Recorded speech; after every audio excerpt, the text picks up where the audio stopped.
विंध्याचल जो आज के मुख्य वक्ता हैं श्री डॉक्टर सुनील वर्मा, जो जयनारायण इंटर कॉलेज में हिंदी के प्रवक्ता हैं, और प्रोफेसर देवेंद्र मिश्र जी। यह बहुत ही रोचक और ऐतिहासिक क्षण है कि जहां हम लोग संवाद कर रहे हैं जिस पुलिया पर, तो सफाई के बीच संवाद हो रहा है। जरा सफाई दिखा दीजिए। हाँ, वो सफाई के बीच देखिए, ये झाड़ू लग रही है, और उस सफाई के बीच, जैसा कि विंध्याचल जी ने कहा कि सफाई के बीच संवाद का सिलसिला निरंतर जारी रहना चाहिए। मैं उसको थोड़ा सा घुमा के कहना चाहता हूँ कि सफाई के बीच संवाद तो जारी ही रहे, संवाद के बहाने सफाई भी होती रहे। तो संवाद के बहाने जो सफाई हो रही है पुलिया प्रसंग का, ये जो महत्व है वो इस दायरे में कुछ अधिक नज़र आया। आप जब संवाद के जरिए सफाई की बात करते हैं तो आप खुद की भी सफाई करते हैं, और जिसके निमित्त बातचीत होती है उस पर भी अपनी आप एक सफाई देते हैं, एक तरह का स्पष्टीकरण देते हैं कि भाई आपने उनको किस नज़रिए से देखा, या क्यों किसी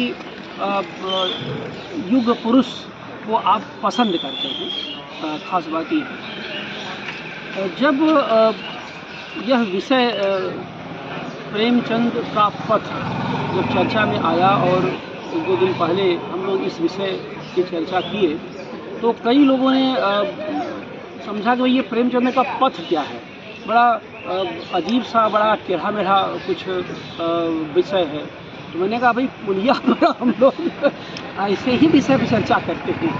वो जो व्यवस्थित होता, शिल्प, सौंदर्य, स्त्री चेतना, उस किसान चेतना, इस तरह की विषय पुलिया पर नहीं रखे जाते। वो अचानक कुछ बात आती है, उसमें कोई विषय निकल के आ जाता है तो आ जाता है। तो प्रेमचंद का पथ जो आज का विषय रखा गया है, हम लोगों के बीच चर्चा का विषय है, वह इस अर्थ में महत्वपूर्ण है कि प्रेमचंद का पथ ही वास्तव में साहित्य का पथ है। ये हम कहना चाहते हैं कि जो साहित्य का पथ है वही प्रेमचंद का पथ, अर्थात जो हाशिए के लोग हैं, जो समाज में बहिष्कृत हैं, या जिनकी तरफ सत्ता, संरचना और व्यवस्था का ध्यान नहीं जाता, तो जैसे साहित्य का जो बुनियादी सरोकार है वो हाशिए की आवाज़ को बुलंद करना है। तो जब साहित्य का पथ यही है, मूल पथ है, तो यही प्रेमचंद का पथ है। आप ये कह सकते हैं कि प्रेमचंद का पथ हाशिए को आवाज़ देने वाला पथ है। और आप देखिए, साहित्य की पूरी विरासत में, पूरी परंपरा है, भारतीय साहित्य, दुनिया के किसी साहित्य में देखिए, अभी जिनको नोबेल प्राइज़ मिला है, उनको नोबेल प्राइज़ देते, साहित्य का जो नोबेल प्राइज़ मिला है, फुकरे नॉर्वेजियन है, उसमें जो रिकमेंडेशन है उसमें साफ साफ लिखा हुआ है कि जो अनहर्ड वॉइस थी, यानी जो अनसुनी आवाज़ें थी, उन आवाज़ों को ये ध्वनि देते हैं, या उनको गति देते हैं, या उनको पहचानने की कोशिश करते हैं। जो समाज, बृहत्तर समाज में जिनकी आवाज़ें अनसुनी रह जाती हैं, तो आप सोचिए कि ये तो मान लीजिए नोबेल प्राइज़ के बहाने पूरी दुनिया में चर्चा हो गई, लेकिन आप देखिए कि हमारे भारतीय साहित्य में वाल्मीकि से लेकर के प्रेमचंद तक की जो पूरी परंपरा है, वह पूरी परंपरा ये किसी वॉइसलेस को वॉइस देने की परंपरा रही है। जो आवाज़ से वंचित हैं, जो बोल नहीं सकते, और बोल नहीं सकने का मतलब गूंगे बहरे नहीं हैं, उनको कोई सुनता ही नहीं, उनको कोई सुनता ही नहीं, वो चिल्लाते रहेंगे, चीखते रहेंगे, तभी कोई नहीं सुनेगा। तो ये जो चीज़ रही, तो जो साहित्य की जो मूल परंपरा रही कि हाशिए की समाज को आवाज़ देना, तो वो साहित्य की वही पथ है जिस पर प्रेमचंद आगे बढ़ रहे थे। और इसी नाते देखो, प्रेमचंद ने बार बार इस बात को कहा है कि जो साहित्य का उद्देश्य उनका निबंध है कि जो लेखक होता है वो जन्मना प्रगतिशील होता है। तो जो जो जो प्रगतिशीलता का आधार है, वो जो प्रगतिशीलता का आधार है, उसका मुख्य आधार, मुख्य आशय यही है कि आपको जनपक्षधर होना है, जनता की आवाज़ से आवाज़ मिलाना जितना आप कर सकते हैं, जितना आप कर सकते हैं। यानी सत्ता जिन आवाज़ों की उपेक्षा करती है जानबूझ करके, या जिनकी शिनाख्त नहीं कर पाती, उनकी शिनाख्त साहित्य करता है। और इसी नाते आप देखेंगे कि प्रेमचंद ने पूरे लेखन में, उपन्यास हो, कहानी हो, निबंध हो, अपना संपादकीय हो, जो पत्रिकाएं मर्यादा, माधुरी, जागरण और हंस, जो उन्होंने पत्रिकाओं, 4 पत्रिकाओं का संपादन किया, सबका मुख्य स्वर यही है, मुख्य स्वर वही है कि जो उपेक्षित हैं हम उनको अपेक्षित महत्व देंगे, उनको अपेक्षित का दाय प्रदान करेंगे। ऐसी स्थिति में आप देखिए कि जब हम लोग पूरी बृहत्तर परंपरा के बारे में सोचते हैं, उसकी चर्चा करते हैं, तो एक बात बहुत साफ आती है कि प्रेमचंद जैसे लोग ये हमारी राष्ट्रीय धरोहर हैं। ठीक वैसे ही जैसे हमारे पास वाल्मीकि हैं, व्यास हैं, कालिदास से लेकर के, भवभूत से लेकर के, और तुलसी, कबीर, रविदास से होते हुए और तमाम जो रचनाकार आधुनिक समय तक चले आए, प्रेमचंद उस बृहत्तर परंपरा में हमारे बीच आते हैं। न केवल उस बृहत्तर परंपरा में आते हैं, बल्कि भविष्य के लिए अपनी एक परंपरा भी छोड़ जाते हैं। खास बात यह है, और यही वजह है कि वह जो परंपरा छोड़ गए हैं, उसी परंपरा में हम सब लोग बैठ करके अपने अपने तरीके से अपने अपने रस्ते के प्रेमचंद पर चर्चा करते हैं या उन्हें समझने की कोशिश करते हैं। अब मुझे बार बार ये लगता है कि प्रेमचंद को जब हम समझते हैं, तो प्रेमचंद का जो पथ है वह मुख्यतः श्रम का पथ है। अब श्रम के पथ का मतलब ये है कि श्रमिक और किसान वर्ग की आवाज़ को वह बुलंद करते हैं। और विंध्याचल जी ने बहुत महत्वपूर्ण तरीके से, बड़ी निखरता से इस पक्ष पर प्रकाश डाला है कि श्रमिकों का जो स्वाभिमान है, किसानों का जो स्वाभिमान है, उसके रक्षक हैं प्रेमचंद। अब आप ये समझिए कि यह बात तो बड़ी आसान कहने में है कि प्रेमचंद का पथ श्रम का पथ है। ये कहने बहुत आसान बात है, लेकिन यह एक जटिल संदर्भों से युक्त बात है। जटिल संदर्भों से, क्योंकि यही वह पथ है जो प्रेमचंद के अनुसार राष्ट्रीय निर्माण का पथ है। मानव चरित्र के निर्माण के साथ साथ जिस राष्ट्रीय चरित्र के निर्माण की बातें करते हैं, प्रेमचंद बार बार कहते हैं कि वह श्रमजीवी पथ है, वह श्रम का पथ है। श्रम की बुनियाद में जो एक खास बात यह है, वह यह है समानता का भाव है, समानता का बोध है। अगर समाज का हर व्यक्ति श्रम से जुड़ जाए तो निश्चित रूप से उसमें एक सामाजिक रूप से मनुष्य के साथ जुड़ाव की बात तो आएगी। कम से कम उच्च और वर्ण की जो भेद है, जो तमाम तरह के सामाजिक विषमताएं भेद के कारण उत्पन्न होती हैं, उससे भी कहीं न कहीं वह मुक्ति दिलाएगी। तो ये जो श्रम में समानता का बोध है, इसके साथ साथ एक बात और मैं कहना चाहता हूँ, इसी श्रम में स्वाभिमान का भी बोध है। यानी बगैर श्रम किए हम रोटी नहीं खाएंगे, बगैर कुछ किए, बगैर कोई कार्य किए हम अन्न और जल ग्रहण नहीं करेंगे। ये क्या है? ये समानता के साथ साथ, स्वाभिमान के साथ साथ कृतज्ञता का भी बोध है। अपने सामाजिक दाय के प्रति कृतज्ञता का बोध है। तो समता, स्वाभिमान और कृतज्ञता, ये 3 बिंदु एक ऐसे बिंदु हैं जो श्रम से बुनियादी तौर पर जुड़ जाते हैं। और इस बात को समझना ही प्रेमचंद के पथ को समझना है। एक बात तो ये है, क्योंकि और प्रेमचंद आप देखिए, जैसे कि आलोक ने कहा, विंध्याचल जी ने कहा, तमाम लोगों ने कहा कि भाई प्रेमचंद ने बार बार कहा मैं मजदूर हूँ। शिवरानी देवी से प्रेमचंद मेरे घर में जो संस्मरण उन्होंने लिखा उसमें बार बार कहा, एक संदर्भ आता कहते हैं भाई कि मैं मजदूर हूँ और बिना मजदूरी किए मैं अन्न ग्रहण करना नहीं चाहता। अगर ऐसा करता हूँ मुझे अपराध बोध होता है। स्पष्ट है कि ठीक है मैं वैसे ही मजदूर हूँ जैसे कि वो अन्य मजदूर हैं, बस ये मैं कर्म का मजदूर हूँ। तो ये जो मजदूरी करने की बात है, देखिए यह जो कर्म की मजदूरी है ये शब्द की ताकत का बोध कराना है। शब्द की ताकत का बोध कराना है कि जो तमाम चीज़ें हैं, तमाम व्यवस्थाएं होती हैं कि भाई ऐसा है कि शब्द के भीतर श्रम का जो सौंदर्य है, शब्द के भीतर जो श्रम की और ताकत है उसका एहसास वो कराते हैं। और इसी नाते कहते हैं कि जो मजदूर की बातें करते हैं तो वह सभी श्रमजीवी शक्तियों के पक्षधर रचनाकार के रूप में। इसलिए प्रेमचंद का पथ जो है वो श्रमजीवी शक्तियों का पक्षधरता का पथ है। श्रमजीवी शक्तियों की पक्षधरता का पथ है प्रेमचंद का। इस बात को हमको समझना चाहिए और ये है इसका प्रेमचंद।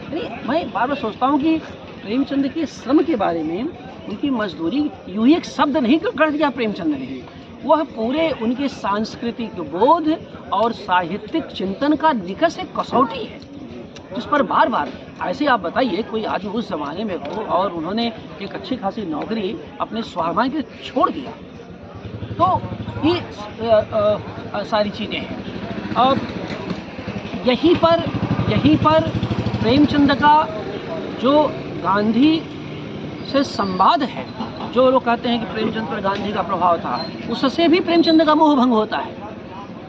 जब उनको लगता है कि भाई ऐसा है कि ये जो मध्य वर्ग है उसको नैतिकता के दायरे में गांधी जी कहीं न कहीं एक सुरक्षित संसार रच रहे हैं, तो प्रेमचंद कहते नहीं, मध्य वर्ग क्या होता है, हर वर्ग को श्रम से जोड़ना है।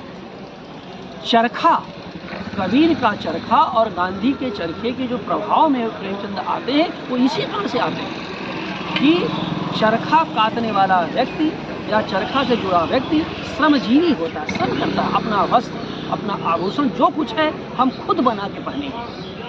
तो ये जो श्रम के प्रति एक आत्यंतिक निजता है वह जबरदस्त है प्रेमचंद में और इसे हमें समझने की जरूरत है। दूसरी बात मैं कहना चाहता हूँ, प्रेमचंद का जो पक्ष है पाखंड प्रतिषेध का भी पक्ष है प्रेमचंद का। पाखंड प्रतिषेध, जहाँ कहीं भी बनावटी पाखंड कुरीतियाँ आडंबर रूढ़ियाँ प्रेमचंद देखते हैं उन पर करारा तमाचा मारते हैं। और इसी नाते आप देखिए कि उन्होंने पूरे के पूरे उच्च वर्ण की जो व्यवस्था में, चाहे वह ब्राह्मण वर्ग हो, पुरोहित वर्ग हो या ठाकुर वर्ग हो, आप देखिए इन दोनों का प्रेमचंद ने समय समय पर अपनी रचनाओं में, खास करके वो जो पुरोहित वर्ग था उस पर जबरदस्त हमला किया है। वो जो मतलब पाखंडी वर्ग था, जो रूढ़िबद्ध वर्ग था, जिसमें कि जन पक्षधर चेतना का नितांत। और उनकी कहानियाँ देखिए आप, ठाकुर का कुआं देख लीजिए, उनकी सदगति देख लीजिए। अगर निष्कर्ष कैसे दिया जाता है, इसका हिंदी साहित्य में सबसे बड़ा प्रमाण कोई है रचनाकार तो प्रेमचंद। बगैर कहे सब कुछ कह देना। जब पंडित घासी राम और दुखी चमार को घसीटते हुए ले जाते हैं तो प्रेमचंद कोई निष्कर्ष नहीं दिया, एक ही वाक्य लिखा, यही उसकी सदगति थी। एक ही वाक्य में पूरी व्यवस्था को प्रश्नांकित, यही उसकी जीवन भर की कमाई उसकी यही थी, यही उसकी सदगति, यही मुक्त हो गया। ठाकुर कुआं में जब गंगी जब जाती है और पानी का घड़ा और जब हाथ में आता तो ऐसे ठाकुर का कुआं, क्या कहते हैं, सिंह का मुख भी इससे भयानक नहीं रहा होगा। तो ये सामंती संरचना है। इस सामंती संरचना को प्रेमचंद ने बार बार प्रश्नांकित किया है। और जब वो सामंतवाद के इस स्वरूप पर जो भी उस समय के लोग थे थोड़ा भी लचीला रुख अपनाते हैं तो प्रेमचंद उनसे अपनी असहमति भी व्यक्त करते हैं। प्रेमचंद ने इसी नाते कांग्रेस के भीतर जो मध्यवर्गीय चेतना पनप रही थी, या कह सकते हैं मध्य वर्ग को लेकर के गांधी जी थोड़ी जो उदारता व्यक्त कर रहे थे, प्रेमचंद उससे असहमति व्यक्त करते हैं।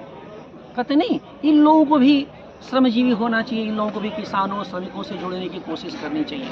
तो प्रेमचंद बार बार इस बात को आप देखिए कि प्रेमचंद इस चुनौती को समझ रहे थे कि बाहर से साम्राज्यवाद इस देश को नष्ट कर रहा है, लेकिन भीतर से सामंतवाद का घोल इस देश को चल रहा है, खत्म कर रहा है। और प्रेमचंद को ये पता था कि बगैर सामंतवादी संकीर्णताओं से लड़े देश की वास्तविक आज़ादी संभव नहीं थी। तो प्रेमचंद का पथ यह था कि वो कहते थे कि आप बाहर से आज़ादी ले लें, ठीक है, एक वो कहते हैं जान की जगह गोविंद बैठा, कोई फर्क नहीं पड़ता, लेकिन भीतरी आज़ादी जब तक नहीं मिलेगी तब तक आपके पास स्वाभिमान स्वाधीनता का जीवन नहीं मिल सकता, तब तक समतामूलक समाज की का निर्माण आप नहीं कर सकते। तो प्रेमचंद का जो यह स्वरूप था, ये उस मार्ग पर आप देखो, यही वह मार्ग है जिसको साहित्य ने चुना है, और पहले भी इसी का चुनाव किया था, आज भी इसी को चुनता है। जो इस मार्ग को नहीं चुना वह सब कुछ हो सकता है, लेकिन सच्चा दृष्टा और लेखक नहीं हो सकता, और सामाजिक स्वीकार्यता भी नहीं है। तो ये चीज़ें हैं, ये तो एक है। इस रूप में आप ये भी देखिए, प्रेमचंद के पथ का जो तीसरा पक्ष है, उनके प्रेम का मार्ग, प्रेम का जो पथ है। प्रेमचंद ने आप देखिए कि प्रेम की ताकत को समझा, और वो कहा कि रूढ़ि और संस्कृत और जाति भारतीय एकता को स्थापित नहीं कर सकती। भारतीय एकता की इसको स्थापित करने के लिए प्रेम का पक्षधर होना जरूरी है। इसलिए प्रेमचंद प्रेम के पक्षधर रचनाकार के रूप में भी हमारे सामने आते हैं। साहित्य का उद्देश्य में एक जगह लिखा है, प्रेम हमारे भीतर उष्णता पैदा करता है। ये बात वाक्य मुझे विंध्याचल बहुत अच्छा लगता है कि प्रेम हमारे भीतर उष्णता पैदा करता है। कहा कि समाज की जितनी भी संकीर्णताएं हैं वह सब प्रेम की इस उष्णता की ज्वाला में ध्वस्त हो सकती हैं, बशर्ते प्रेम के इस महत्व को कोई समझे। तो ये प्रेमचंद देखिए कि, और प्रेमचंद के का जो प्रेम का पथ है वह करुणा के पथ से होके गुजरता है, और जब प्रेमचंद के प्रेम में करुणा का सामंजस्य स्थापित होता है, तब आप समझिए वाल्मीकि की याद आते हैं, और वहाँ से चीज़ें बननी शुरू हो जाती हैं कि पक्षी के प्रति भी एक करुणा का अभाव। जब वो लिखते हैं कि मां निषाद प्रतिष्ठाम त्वं गमः शाश्वती समा यत् क्रौच मिथुनाद एकम बधी काम मोहितम। तो वह, मैं बार बार इस बात को कहता हूँ कि वह इस पर उनका एतराज़ नहीं था कि पक्षी को मारा, कि बहेलिए का पेशा है पक्षी मारना, मछुआरे का पेशा ही है मछली को मारना, वो दूसरी बात। जब वो कहते हैं कि रति योग में वह सम्मिलित थे क्रौच पक्षी का जोड़ा, उस समय तुमने क्यों मारा? करुणा यानी प्रेम का वह जो चरम प्रकर्ष था, उसमें जो तुमने तीर मारा है वह तीर वाल्मीकि के सीधे सीने में लगा है, और तब जो है उनका काव्य बोध जागृत हुआ, और वहीं से जो है काव्य पुरुष की परिकल्पना प्रकट होती है। तो कहने का आशय ये है, यह बार बार कहते हैं कि प्रेम योजक है। तो यही बात कहते तो बात अलग हो जाती, प्रेम योजक, भाई कोई कहता प्रेम योजक है, उनके प्रेम को केवल यही समझ जाइए कि प्रेम योजक है, तब तो आप रीतिकाल के प्रेम को योजक मान सकते हैं, कुछ हद तक भक्तिकाल को भी उनमें शामिल कर सकते हैं। प्रेम योजक इसलिए है कि अहंकार विभाजक है, इसलिए प्रेम को अहंकार के बरख से देखने की जरूरत है जब प्रेमचंद के प्रेम पर बात करते हैं, और यह जरूरी है। कहते हैं अहंकार विभाजक है, प्रेम योजक है। और जब आप वर्ण भेद, जात भेद, दर्प युक्त तमाम तरह के विभाजनों, रूढ़ियों के गठबंधन में शामिल हो जाते हैं, तो वहाँ पर आपका अहंकार बोलता है, और वह अहंकार कभी भी मानवीय सद्भाव, मानवीय गरिमा का पोषक हो नहीं सकता। मानवीय गरिमा के पोषक होने के लिए अहंकार को तिरोहित करना पड़ेगा, और प्रेम के पथ पर अग्रसर होना होगा। तो प्रेमचंद प्रेम के पथ पर अग्रसर होने वाले रचनाकार के रूप में हमारे बीच आते हैं। पुलिया पर आज जो भी मित्रगण ने प्रेमचंद की आज पुण्य तिथि पर, और आप सोचिए हम लोग 7:30 बजे जो आज यहाँ बैठे हैं प्रेमचंद पर चर्चा करने के लिए। एक बात बस केवल आप लोग को शायद, प्रेमचंद की जब मृत्यु हुई उनकी मृत्यु सुबह 7:30 बजे हुई। 7:30 बजे प्रेमचंद की मृत्यु हुई थी और यह मदन गोपाल ने अपनी पुस्तक में दर्ज किया है। तो और उसके बाद का तो आप सब जानते हैं कि बाकी तो अमृत राय ने कदम की सिकाई में जो भी उनका सौदा हुआ, उसमें जो दुखद प्रसंग है कि भाई वो कोनो मास्टर का सौजात बाटे, 5 लोग थे, वो सब अलग है। लेकिन प्रेमचंद हमारे लिए प्रातः स्मरणीय हैं और प्रेमचंद के माध्यम से हम लोग बने हुए हैं।